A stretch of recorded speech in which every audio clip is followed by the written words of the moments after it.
Welcome to Mechanic. Today we have our 2013 Mini Cooper here, and on this vehicle I'm going to show you how to replace your clock spring.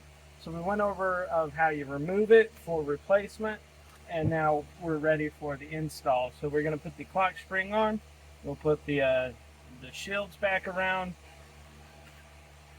and also put the steering wheel and the central airbag back on.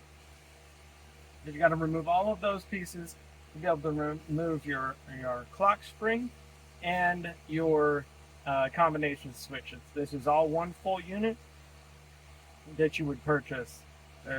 It's all built into here, so you buy this whole thing as one unit. Now we've got a couple things here to note. So this is, we have that little orientation right there, and that's how we know that it should be in the central location.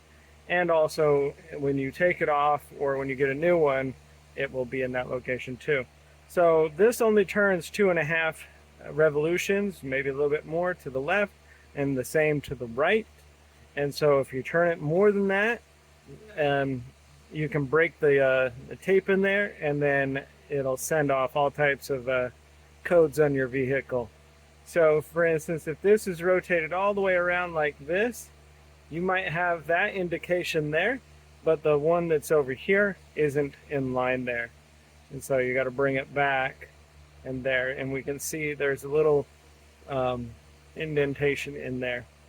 Now, that's one thing, so you want to make sure that this is lined up and going to be in the central location. So we're now ready to put our clock spring on, whether it's a brand new one or a good used one. We literally just take it over. We have this little collar on the back, this collar, that it's going to go under that and then clamp around it. So we'll just kind of, we can actually just put this, set this on here, just so it doesn't get held up in the back and hold us up. There's 2 clips here that are going to go over pins here and lock it on. And then we fully secure it with a T30 tightening up right here.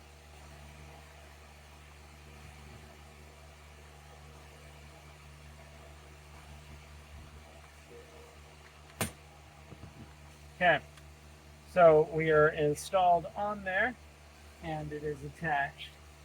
And so it's secure, but we're going to double secure it with our T30 screw that comes up in here.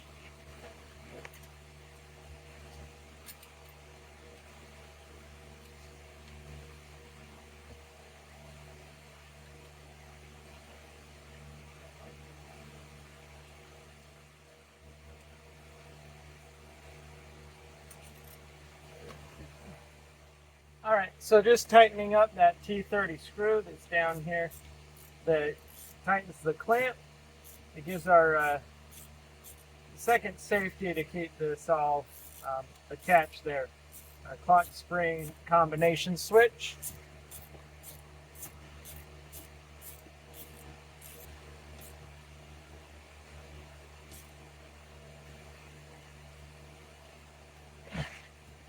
Right. We've got that attached. Let's go ahead and make our electrical connection. We could have done that before.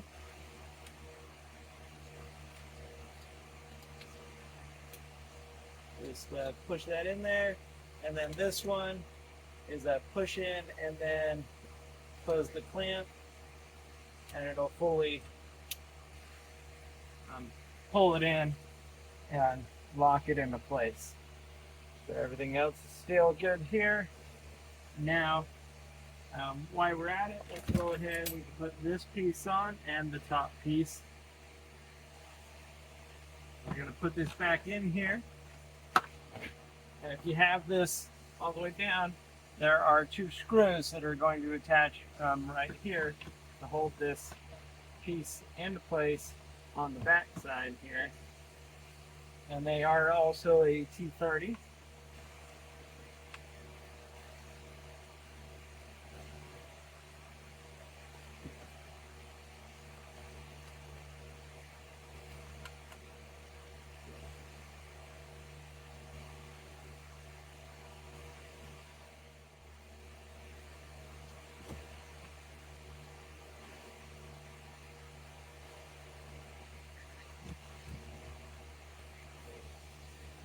All right, we got those started in there. Now,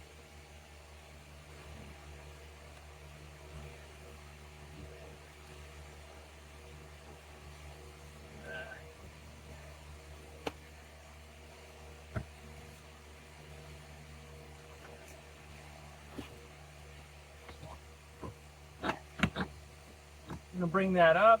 We have the electric going to connect up in there.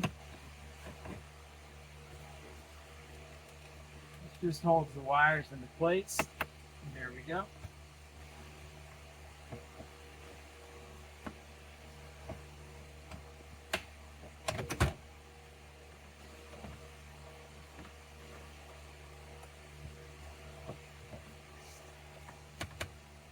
Okay, we have two T20 screws that go through the top here to help hold this bottom piece on.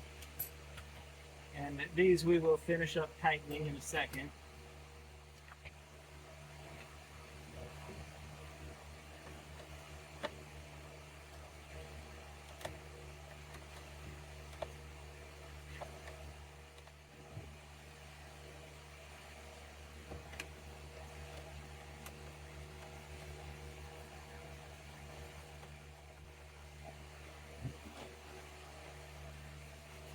Right.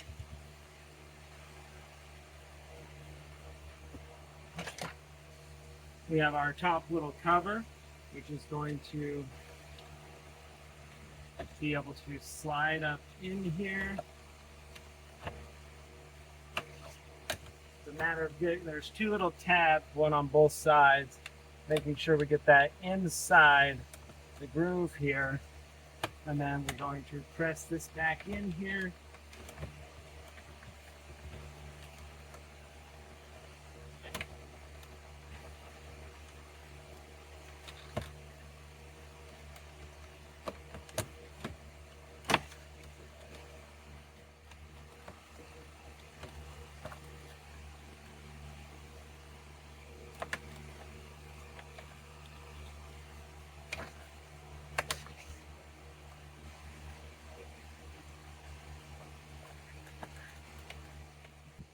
Okay, so that took a little bit to get that lined up.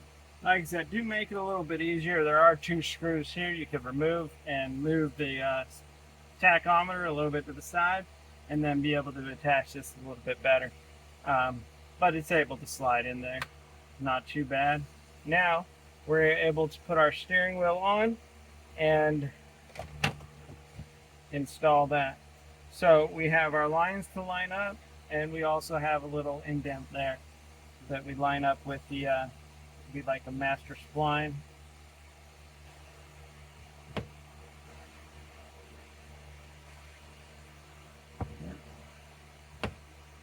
Okay, so everything is aligned. We're still in straight, and our clock spring, we've made sure that that didn't rotate around and get out of alignment.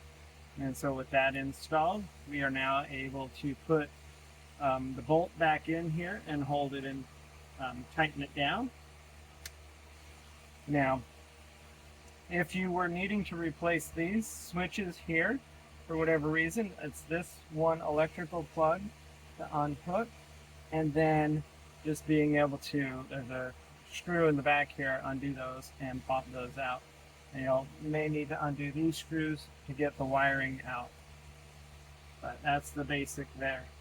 So now let's put our bolt in for our steering wheel. There it is. So then bolt, and be able to install that, tighten her up. Now you can use a torque wrench, and then you would have to hold it, or just a little bit of your impact. Don't go crazy on it. We just want to make sure it's good and solid and installed in there. And now we are ready to put our central airbag back on. And so we bring this around nice and careful. Of course, power is still disconnected while doing this. And then make sure we get it in the upright fashion.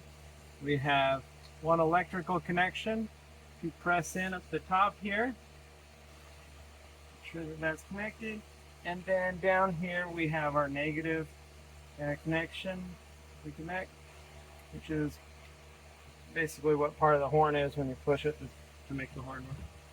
And now we line this up, push it forward, that locks it all into place, and we have replaced our clock spring with the combination switches,